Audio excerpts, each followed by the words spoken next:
It's time for your Low Country Real Estate Market Update. It's the Brian Beatty Real Estate Show. Brian is one of the top 1% real estate agents in Charleston. Find him online at listingsincharleston.com. That's listingsincharleston.com. Or call him at 843-345-1273. Now, broadcasting from the WTMA studios, here's your host, Brian Beatty. Good morning, Charleston. Welcome to another edition of the Brian Beatty Real Estate Show here on the Big Talker, 1250 WTMA and WTMA.com. I am your host, Brian Beatty. Thanks so much for joining us this morning. If this is your first time tuning into this show, let me give you an idea of what you're in store for. This is a show designed to help you better understand the process of buying, selling, and investing in real estate, help you tap into what's happening in our market right now, whether that be national, regional, or local news that affects you, the homeowner or potential homeowner or investor or potential investor, so that when it comes time for you to do something in real estate, buy, sell, or invest in a home, you're an informed consumer. It's an educational program that also relies on my experience, somebody that's been in real estate here for the past 15 years, sold over 1,000 properties, been in the top 1% of agents every year for the past decade. I relay those experiences and those stories with you to help you better understand what's happening right now, how this market is changing. What you did 10 years ago is going to be different from what's going to happen this year if you decide to sell, so on and so forth. So we do own and operate one of the top teams here in town for real estate. If you're thinking about buying, selling, or investing in real estate, we'd love the opportunity to talk with you off air and see if we can help. My number is 843-400-8009. 843-400-8009 is my cell. You can call or text that or go to listingsincharleston.com. That's my website, www.listingsincharleston.com. Learn more about myself and my team and who we are, what we do. Listen to every version of this show that we've, I think, ever had. We've been doing this since 2012, I think, which is incredible. So listingsincharleston.com. You can also find the show on iTunes, Spotify, Google Play, all that fun stuff. So we're going to do something different this coming hour. For those of you that listen to the show on a recurring basis, I don't know what's going to happen, quite honestly. But Sam O'Neill is in the studio with me, and he is my director of marketing for my real estate company and for this show. And so we apparently polled a bunch of people and gathered a bunch of questions. And so these are the questions that you want answers to. I don't know what these questions are. So Sam is going to pull some questions from a hat, and I'm going to do my best to answer them. Yeah, so, hi everybody. Here we go. Yeah, we got some questions here asked by the listeners, so very exciting. Brian, let's get after it. I'm going to pull the first one. Okay, this one's just short. It says, Fizbo, when to cut bait and hire an agent. Simple. Fizbo, when to cut bait and hire an agent. Okay. Well, and did they leave a name? There's no name on this one. I looked at some of them earlier, and some of them have names, but this one does not. All right. Well, anonymous for sale by owner. Here's what I would say. When you're selling for sale by, and this is just the experience that I have had over years and years and years of counseling people through this process.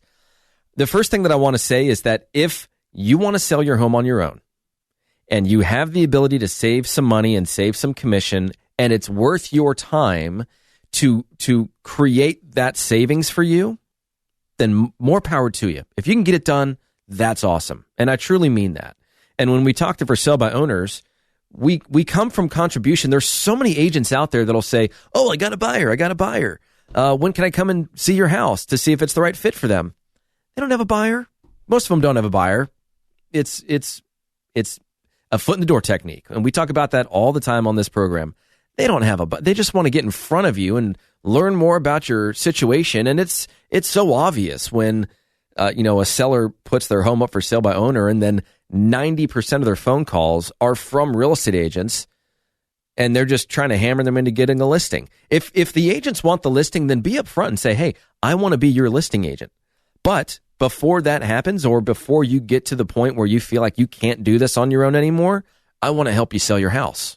I want to bring you a buyer. I'll even hold an open house for you and market it so long as we have the agreement that if the people that come through your house want to buy something else, then I get to work with them. That's what I get out of this process. So there are so many different ways that you can partner with real estate agents without having to pay this massive commission that people are so afraid of. But most people don't think that way, because for a lot of for sale by owners, quite honestly, real estate agents are the bad guy.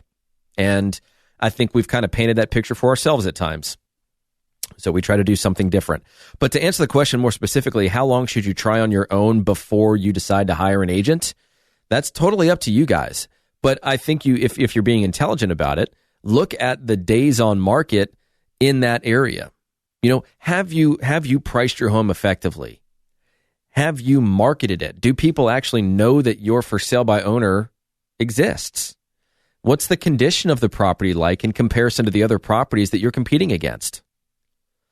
Are you offering a buyer agent a commission? Because if you're not, 85% of buyers are already represented by real estate agents. So if you are looking for a needle in a haystack and your ability to market the property is incredibly diminished compared to the power of a real estate company that's spending $40,000, $50,000 a month on marketing, it's going to be an uphill battle for you. And so then you have to ask yourself the question of, who are the type of people that are interested in buying a for sale by owner that don't currently have an agent? If they have an agent, that agent's going to want to get paid. And if you're not going to pay them and the buyer has to pay them, then there's no way they're going to pay you fair market value plus 3% to a buyer agent. That just means they're overpaying for the property. They're not going to do it. So you're really left with people that are not working with real estate agents if you choose not to pay any commission. And the majority of those people are the people that want a deal, or they're just so naive about the process that at some point in time between you and the buyer, if you don't have people in your corner that are properly advising you, closing attorneys that are going out of their way to help you in this process, it's going to get sticky. It's going to get kind of dicey pretty quickly. So I would look at, if you're doing everything else the right way, if it's priced appropriately, if it's in good condition, if it's being marketed well, if you're gaining traction from showings and interest from either agents with real buyers, and you know that because those buyers have walked through your house, not an agent, walking around and, looking up at the ceiling and saying, oh yeah, this could work for them. So why are you selling for sale by owner? And then they just go into this whole line of questioning that should hopefully set off your spidey senses, and so that you realize, okay, well, maybe they're not here with the intent of showing this to a buyer. Maybe they just want my listing. And you, of course, need to make the decision as to whether you want to work with that kind of agent or not. But I'd look at the average days on market. I would have it'd be just like what I would do if I listed the property as your listing agent. If we know that the average number of showings in your area and price range is 6 per month, we want 10 in the first month because it's a new listing. It's fresh to the market. All the people that are on the fence right now, or not on the fence, but kind of waiting on the sideline, hoping that a property like yours hits the market, they're all going to come and see it, and they're going to see it quickly. So if you're not above average within the first 30 days, then either you need to give it just a little bit more time, or more than likely you've kind of missed the mark. But if you're below the average, or you're getting hardly anything, then yeah, you've missed the mark. You need to either make an adjustment and come to the realization that you need an agent's help, reduce the price, and ask yourself the question of how further down the line do I have to go with my price in order to get this home sold? And am I actually saving money? Because that's the number one reason why people want to sell for sale by owner, right? They want to save money. So if you can't save money, or if it's taking you more time, or if it's taking time away from your day job, which is costing you money, or the time that you're investing in selling this property is an opportunity cost to go and make money, then those are the things that people don't typically think about that have a big impact. So, Sam, I want to try and cheat a little bit. Tell me what the next question is, but then we're going to take a break so that I have a second to think about it. Up to you on that, by the way. You don't have to do that. No. Okay, we'll do it. I pulled one here. This one's a short one. How low is too low for a lowball offer? And this is from Andrew D. How low is too low for a lowball offer? Ooh, that's a good one. Yeah. I could talk to that for a while, actually. Let's talk about that from the buyer's perspective and from the seller's perspective. So let's do that when we come back. We're going to take a quick break. This is the Brian Beatty Real Estate Show. I like this. We should be doing this more often. This Brian Beatty Real Estate Show on the Big Talker, 1250 WTMA and WTMA.com. And of course, if you want to reach out to me, you want to learn more about working with my real estate team, my number is 843-400-8009. That's 843-400-8009. Or go to listingsincharleston.com. That's listingsincharleston.com. We'll be right back. Visit Brian Beatty's website at listingsincharleston.com. The Brian Beatty Real Estate Show continues next on The Big Talker, 1250 WTMA. 1250 WTMA. Now, here's more of the Brian Beatty Real Estate Show on The Big Talker, 1250 WTMA. Welcome back, Charleston, to the Brian Beatty Real Estate Show here on The Big Talker, 1250 WTMA and WTMA.com. So we're switching it up today. We're just kind of pulling questions out of a hat asked by you folks and loyal listeners of this program. So thank you for that. Hopefully you guys haven't thrown me any curveballs yet. We'll see how things go. Still plenty of time left in the program. But of course, if you want to reach out to me and talk more about working together, aside from doing this show, which I love, it's a passion of mine, we sell real estate throughout the week. And so we'd love the opportunity to work with you if you're thinking about buying a home or selling a home or investing in some real estate. I can be reached at 843-400-8009. That's 843-400-8009. Or go to my website, listingsincharleston.com. You can learn more about myself and my team and who we are and what kind of properties we sell, and which is everything, by the way.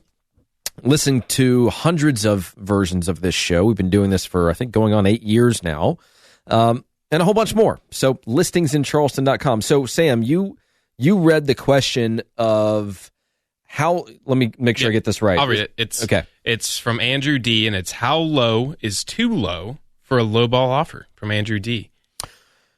Andrew, good question. I think this is probably going to interest a lot of people. That's a good one, Andrew. Yeah. But I think what you're looking for is some sort of like percentage. And the reality is that doesn't exist because that's not the proper way of approaching the process, if that makes sense. So here's what I would say. Number one, not every home is priced in conjunction with fair market value. There are plenty of properties that are 10% overpriced, 15% overpriced, 20% overpriced. So if I say 10% as what I would consider to be, anything lower than that is a low ball offer, that would be 10% off of fair market value. But if something's listed for $500,000 and it's worth $450,000 and you offer 10% below that, then you're just offering them what it's worth. So you have to look at each individual property and determine, okay, what's this property actually worth? And of course, that's what the real estate agent does for you. We want to show you the properties that fit your needs. We want to get you, or match your excitement about the property. But we also want to be very diligent in our research to make sure that you're making a wise financial decision. So we see this property, we run the comparables on it, we run our analysis, and we determine what we think this property is worth. So in this example, if it's listed for $500,000, but it's worth $450,000, and we offer them, say, $420,000, if it's worth $450,000 and we offer $420,000, is that a low ball offer?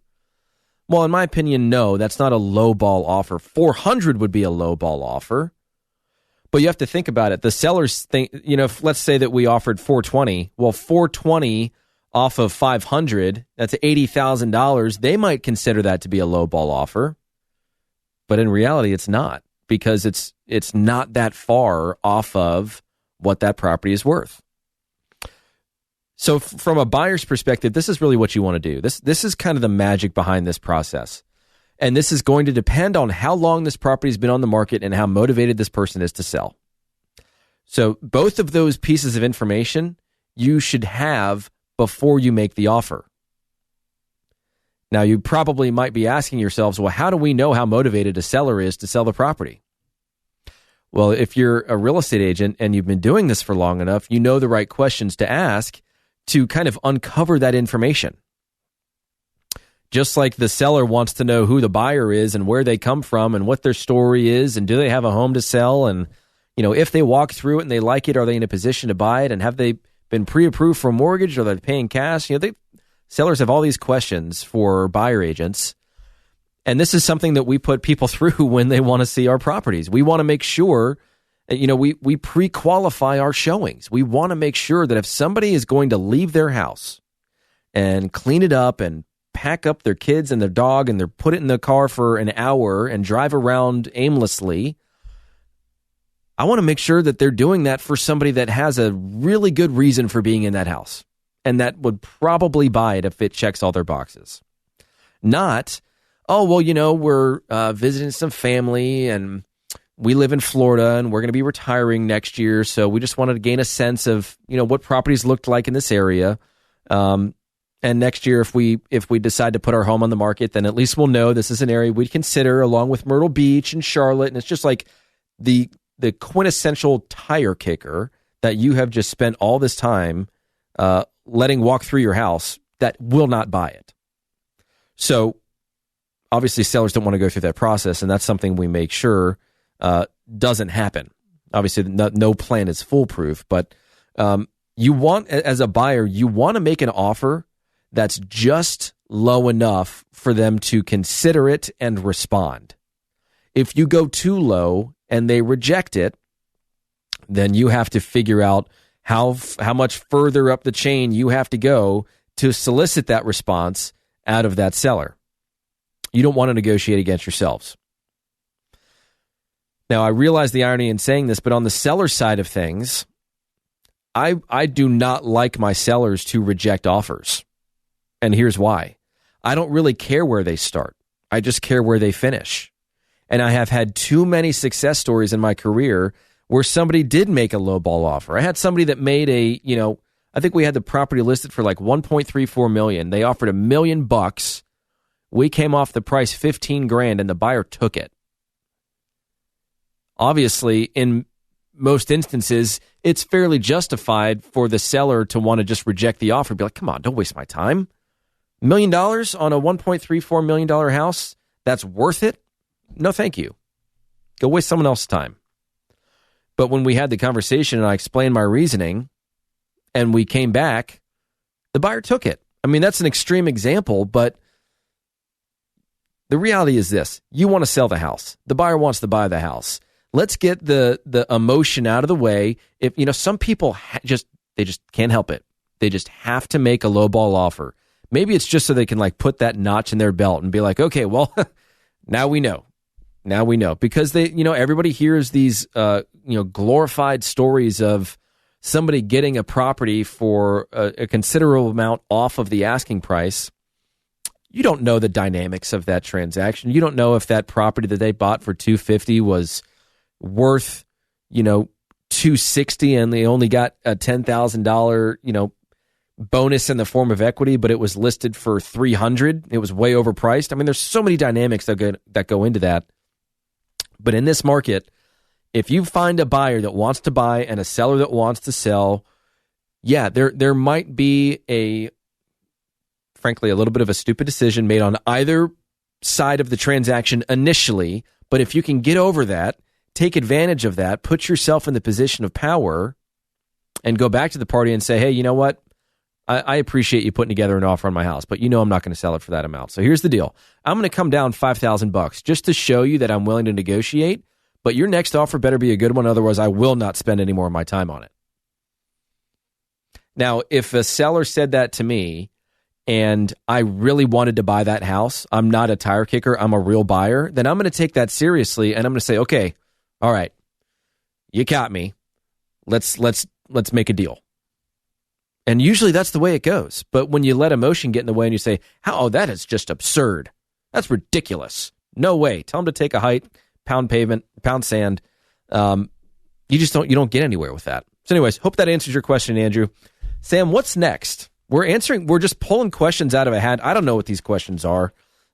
Sam does a great job of keeping me on my toes here, both in our real estate office and on this radio show. So apparently he's got just a bunch of questions from people, and I'm doing my best to answer them. Hope I'm doing a good job. But it's one of those interesting shows where I just wanted to switch it up today. So here we go. Well, what's the next one? I do my best to keep you on your toes, by the way. I appreciate that. So this one's a long one. It's from Sydney, and it's, what's the average amount of years that people stay in their first home, and what are some things to consider when you're thinking of upgrading to a larger home? And that's from Sydney. So what's the average amount of years people stay in their first home, and what are some things to consider when you're thinking of moving or upgrading to a larger home? Gotcha. Great question, Sydney. I think that average kind of it goes up and down the scale. I think it's around 7 years. It might be a little shorter than that now, actually, but it ebbs and flows with the market and the dynamics of the market. Obviously, if you look at a few years ago, well, let's just go back. Let's say 10 years ago, you could buy something for an incredibly low price, and then, but the interest rates weren't fantastic, not like they are now. So you could, say 5 years later, you could go and buy something where you have had significant equity appreciation, price appreciation in your own home, and a lower interest rate, meaning there was a financial incentive for you to move. You could buy a more expensive home, but keep your payment the same. As time has gone by and as this market has shifted more and more and more toward a seller's market, I mean, if you look at the numbers in January compared to January in 2019, we basically put the same amount of homes on the market, but sold over 30% more real estate, which cut the inventory down from 4 months supply on average to 3 months supply on average. There's just there's just a shortage of homes right now. And I've been talking about this for years, but it's getting worse. We need people to put their homes on the market. Challenge is they're really having problems finding something to move into, which is a problem created by a shortage of inventory, which is also why we need builders putting inventory out there. That's a separate topic. But what do they need to consider when moving into a larger home? Well, I think that for a lot of people, obviously they start making more money. They economically are more upgraded than they were a few years ago. They can afford it. A lot of people do it out of necessity because they've got a growing family. Think about that. I mean, that house that you bought as a first-time home buyer just ain't going to cut it with 2 kids now, or 3 kids, or 1 kid. My God, I remember how much my life changed when I had a kid. And living in a 2-bed, 2-bath condo would not have been ideal. You can always make it work, but certainly wouldn't have been ideal. But we wanted to buy a house at that time that we could grow into, and we were okay with staying longer and buying a slightly more expensive house sooner than we anticipated because of the growth, but also because we knew that at the current interest rate, which was the current payment plus the down payment that we had saved, that we could afford it and not stretch ourselves financially if things got a little worse before they got better again. So I think one of the things that people don't take into consideration often enough is what life is going to look like a few years down the road. They're making decisions for the now. Not so much as it relates to like their family makeup, but their financial aptitude.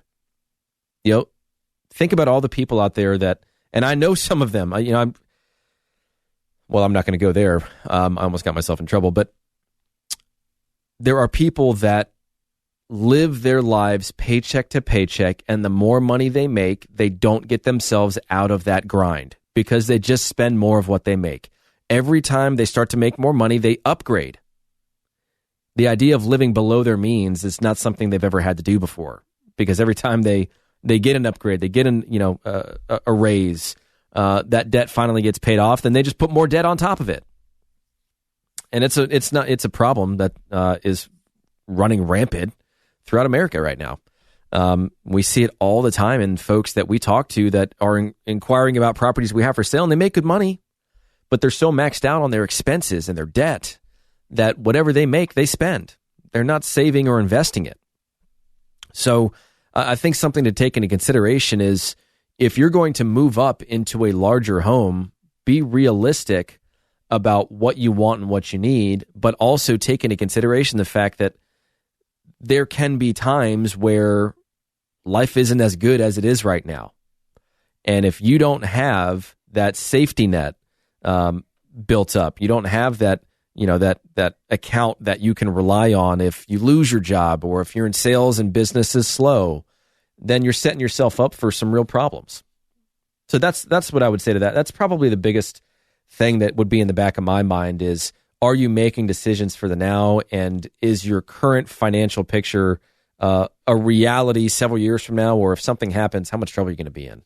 Because and maybe that's just me being bearish and the product of me getting into real estate in 2006 as somebody that had just graduated college. And then by the time I'm, 24 years old and I'm one of the top real estate agents in town and I'm helping people through horrific financial situations, loss of job, loss of income, medical bills, can't pay their mortgage payment. They're going to have to relocate their family or turn in the keys to the bank because they just can't afford to live there anymore.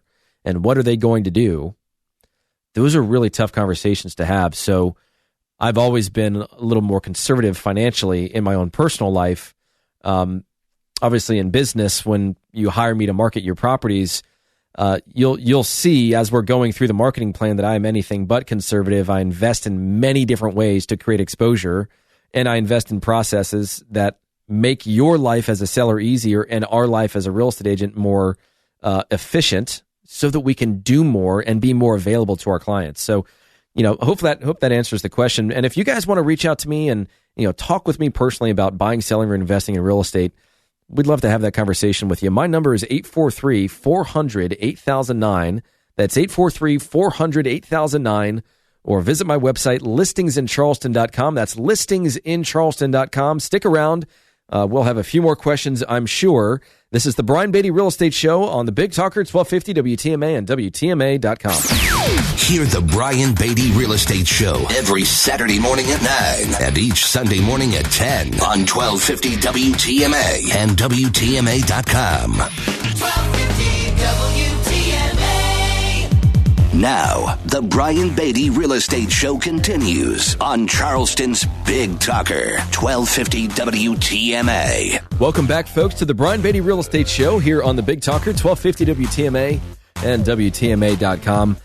This has been fun, Sam. I think this is a good idea, something that maybe we do more of. If you're just tuning in, we talk about real estate, we talk about housing on this show, and so my director of marketing, who works both on my real estate team and, of course, for this show, gathered a bunch of questions from folks that, they want answers to. And it's no rhyme or reason. There's no order here. I don't even know what the questions are. And so I guess you're just kind of trying to stump the expert here. Hopefully you don't have anything too crazy. But I say bring it on. Haven't been stumped yet. So there you go. Challenge accepted, right? But if you'd like to learn more about working with our real estate team, obviously we like to have fun in this program. We want to educate you on what's happening in this market.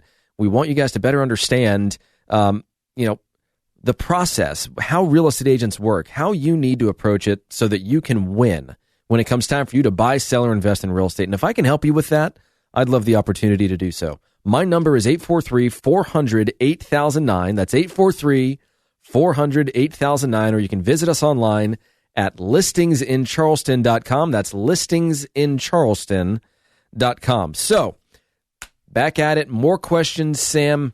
Hit me. Let's go. All right, and these are out of a hat, so even I don't know exactly what's going to come up here. So, let's see. Okay.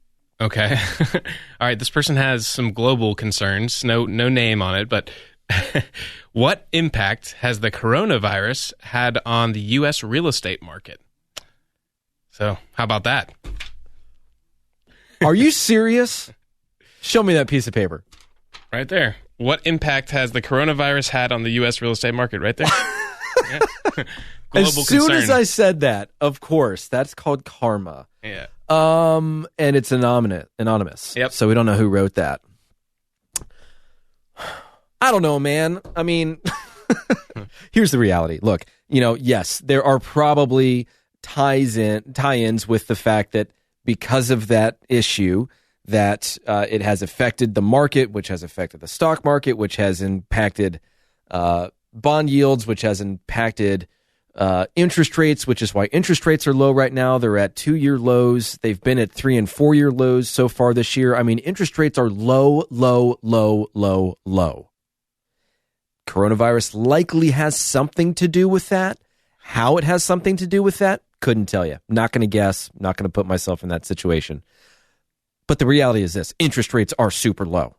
And if you're thinking about buying something right now, I'll tell you, we've been talking on our real estate talking to our real estate team this week about some of the things that are just of concern to people. And one thing that we've been hearing a lot. So, anyways, to answer the question, I don't know. I don't know. And you're probably not going to hear me say that very often. But when I don't know something, at least I can admit that I don't know something. So there you go. But I think there are obviously some impacts there to interest rates through certain, chain reactions, if we can call it that. But one of the questions that I think that we've been getting a lot of recently is, we're a little concerned about, basically people are concerned about affordability and prices continuing to go up as a result of inventory continuing to go down. And the saving grace right now is interest rates, which is why they're keeping them low. I mean, we got to get some more inventory on the market. There have got to be some incentives and some ways in which we can flush out the people that want to sell and buy something. They're just not encouraged enough by what they can buy to raise their hand and say, I want to sell and then buy, if that makes sense. That's one of the challenges that real estate agents and real estate companies have right now is sourcing the people that they can then align with the other side of the transaction. I mean, it sure would be nice if I knew who wanted to sell before they wanted to actually sell and who wanted to buy before they actually wanted to buy, so that, we do a fantastic job of this on our team. We match those people up. We say, hey, buyer, hey, Joe, I know that you were thinking of moving in 6 months from now. Well, guess what? We just talked to Sally and she wants to sell her house in 6 months and it's what you're looking for. I mean, it's so simple. It's just not easy. But all it takes is a conversation so that we can, maybe some people have fears of being put on a quote unquote list. I only see benefit to it because all we're trying to do is create a shortcut for you and sell your home for less hassle or help you buy your home with less competition. All you need to do is contact us and let us know what your plan is to see if we can pull that off for you. I mean, obviously no promises, but it'd be better to try than to just stick it on the MLS with some agent that's going to do next to nothing other than, put it on the MLS, maybe take some nice photos and maybe do an open house. We do way more than that. And we've been really successful so far with this new marketing campaign that we've been doing that is proactively targeting people in ways that I knew existed, but we finally figured out how to do it. And it is a game changer. It's been awesome. So if you want to learn more about that, 843-400-8009 is my cell phone number, 843-400-8009, or go to listingsincharleston.com. That's listingsincharleston.com. What's the next question, Sam? Okay. So let's see here. This one says, what are 3 questions I should ask an agent before hiring them? That's from Dylan T. Yeah. What are 3 questions I should ask an agent before hiring them? Good stuff, Dylan. Okay, so let's hit this from the buyer side and the seller side. Buyers first. How long have you been in business and how many homes have you sold? That's going to be the same for both buyers and sellers. And I always think about this, and I always try to advise people as though I were the consumer. Let's say I wanted to go and buy a property in Asheville, or I owned a property in Asheville that I wanted to sell. Well, I'm not an expert in Asheville. I'm in Charleston, but I don't know that market. So I'm going to hire somebody else that is that expert there. And so I'm not going to deal with anybody that's not experienced. I don't want to have to be the guinea pig for a real estate agent to learn the lessons that I have spent 15 years of my life learning the hard way. Because every time I learn a lesson, it costs me money. And I've learned a lot of lessons. Let's just put it that way. I've made a lot, I've lost a lot, and it's made me a better real estate agent as a result of it. So I don't really want to be the person that gives the other real estate agent the chance to learn. And I know that might be a little short-sighted because everybody has to get the opportunity. But for me, I just want to work with somebody that already knows what they're doing and can handle me with care and get the job done. So I need to know their level of experience. If it's a buyer, I want to know, what are they going to do differently? Obviously, the same thing applies to me selling a house. What do you do differently? I mean, what can you do for me that I can't do for myself? That's a legit question. People should be asking this more when they're interviewing real estate agents. But people, quite frankly, when I go on all these interviews, they're very non-abrasive. Frankly, they don't ask a lot of questions. I'll even give them questions to ask me so that they feel like they've truly covered all their bases. But what are you going to do for me that I can't do for myself? I can go on Zillow. I can get a bunch of agents to start sending me properties from the MLS. What's different?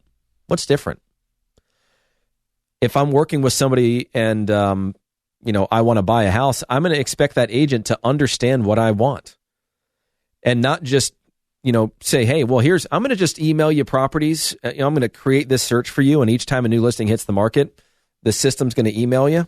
So just, if you ever are online one day, or if you open up your email and you see something you like, might be something you want to buy, just let me know and I'll go and I'll show it to you. That's how most agents do it these days. It's so lazy. It really just drives me up a wall, quite honestly. Don't you want your real estate agent to really understand what you're looking for? And then when they find it, call you immediately. Be like, hey, 123 Main Street, did you see that property this morning that I emailed you? No, you haven't? Well, let me tell you about it. I think it's going to be great for you. When can we see it? Can you take a break at lunch and come and view it with me? And if I'm a buyer, I'm not going to view that as somebody being an aggressive salesman. I'm going to view that as somebody that's so in tune with what I'm looking for that they're invested in the process as much as I am. They don't want me to lose out on that house. Maybe that's not your style as a buyer. Let's switch gears. As a listing agent, this has been a huge discussion point with people that we have worked with over the past several months. I mean, really, just for all eternity, quite frankly, as it relates to hiring somebody to market your home for sale. But the marketing that I can produce and offer somebody is so much different from what standard agents do that it will blow your mind. How targeted and how granular we can get with our approach and with our targeting. See, what most agents do is they hope that somebody stumbles across your listing. They hope that somebody drives by your house and calls a sign. They hope that another agent has created that search for their buyers and that buyer reaches out to the agent and says, oh yeah, I saw that house. Can you show it to me? They hope that somebody goes online to one of these websites and does a search and finds your house. It's hope. What they're not doing is proactively targeting people by saying, okay, who do I think the buyer is for this house? Okay, got it. Move up family, let's just say. Relocating buyer. Whatever the case might be. Luxury buyer. Military family. All of these different types of people have defining characteristics. They have a digital blueprint, and that blueprint is for sale. You're for sale. I'm for sale. All of us have this digital blueprint that is for sale to companies that want to sell us their products. And they have figured out a way to tap into that and target market the people that would want that kind of product. Do you think that, Target is going to send diaper ads to somebody that doesn't have kids? It's the same thing with real estate. All of these different types of buyers have defining characteristics in online behavior. And we've figured out a way to tap into that and proactively market to them rather than wait for them to come to us. That's the difference. If I'm not impressed by the agent and what they're doing and their customer service and their commitment to the process and to learning and to getting better, and to making sure that they're getting top dollar for my house or the best deal possible when I buy, then I'm going to keep looking for a real estate agent. So I know that's kind of a long-winded answer and way of looking at that, but these agents, I want to be impressed. I want to be impressed if I'm a buyer or if I'm a seller. And if I'm not, then I'm going to keep looking. That's just me. And that, I think, is your right as a buyer or as a seller. You should be impressed. So I tell you what, we're going to take one more break. When we come back, we're going to get to one more question. I think we have time for one more. But if you want to learn more about what I was just mentioning, this whole process of proactively targeting buyers, it has made an incredible difference in our business. We'd love to share it with you. 843-400-8009 is my phone number. 843-400-8009. You can call or text that number or visit us online at listingsincharleston.com. That's listingsincharleston.com. Stick around. We'll be right back. More stimulating talk on real estate matters with Brian Beatty next on 1250 WTMA. 1250 WTMA. Expert news and views on the Lowcountry real estate scene. The Brian Beatty Real Estate Show on 1250 WTMA. Welcome back, Charleston, to the last few minutes of the Brian Beatty Real Estate Show here on the Big Talker 1250 WTMA and WTMA.com. Sam, I've really enjoyed this. We've got time for one more question, and if you're just tuning in, we've been basically pulling questions out of a hat, asked by you, our audience, our listenership, our clients, our friends, just people that we know that have questions about real estate. And that's what the show is all about, helping you become better educated in the process and the market so that when it comes time for you to buy or sell in real estate, you're an informed consumer. So what's the last one? We got time for one more. Okay, last one. And this is from Charlie. It says, I've seen some billboards saying, I'll sell your home in 1 week or I'll buy it. What's the deal with that? That's from Charlie. What's the deal with that? Charlie, let me just say this first. We've only got a few minutes, so I can't answer this in totality, but here's what I will say. There is a difference between an agent wanting to buy your house because they want an investment property and somebody that uses it as a carrot to dangle for you to contact them. Now, there are people that will use this incentive and they will buy it. Make no mistake. They will buy your house. The question is, at what cost to you? At what percentage off of fair market value are they willing to do that? If I'm going to call somebody and say that I want to buy their house, it's because I want to buy their house and because I'm approaching it as an investor. And I'm sorry, but no investor, no agent, no company, no private money that's backing these incentives that they offer people is going to pay you full market value. They would lose money and they would be out of business and bankrupt. So anybody out there that's going to offer this kind of incentive is buying it for profit. Now, if it's attached to some sort of incentive, like if I can't sell your home in a certain amount of time, then I'll buy it. Sounds great, maybe sounds a little more reasonable, but it's the same thing.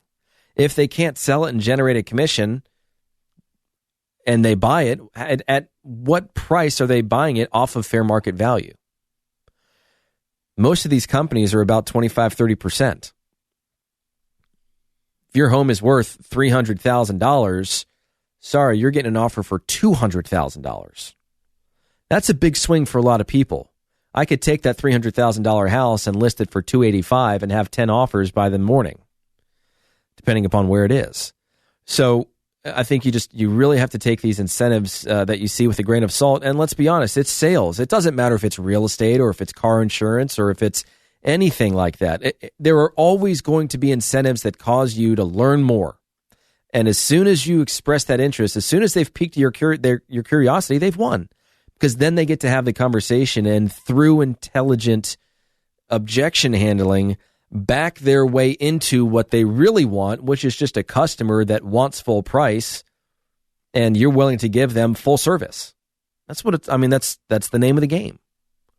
So that's how that works. Now, I will say this. I do, and I am very serious about this. I want to buy investment properties. I am looking for deals. I'm not going to pay full price for your house. No investor out there is. But if you're in a position where you need to sell, the home needs work, you don't financially have the ability to do the work, or you just want to sell the property, let's have a conversation and let's see if I can come up with a price that makes sense for both of us. So if you want more information on that, or of course, if you want to hire my real estate team and get full dollar for it, then give me a call, 843-400-8009. That's 843-400-8009, or go to listingsincharleston.com. That's listingsincharleston.com. Sam, thanks for the idea and for putting me through this. Yeah, thanks. It's been really fun. This is good. We should do it more often. This was good stuff. Thanks a lot for listening, guys, to the Brian Beatty Real Estate Show on the Big Talker, 1250 WTMA and WTMA.com. Join us for another edition of the Brian Beatty Real Estate Show next Saturday morning at 9 and Sunday morning at 10. Contact Brian Beatty online at listingsincharleston.com. That's listingsincharleston.com. Or call him at 843-345-1273. 843-345-1273.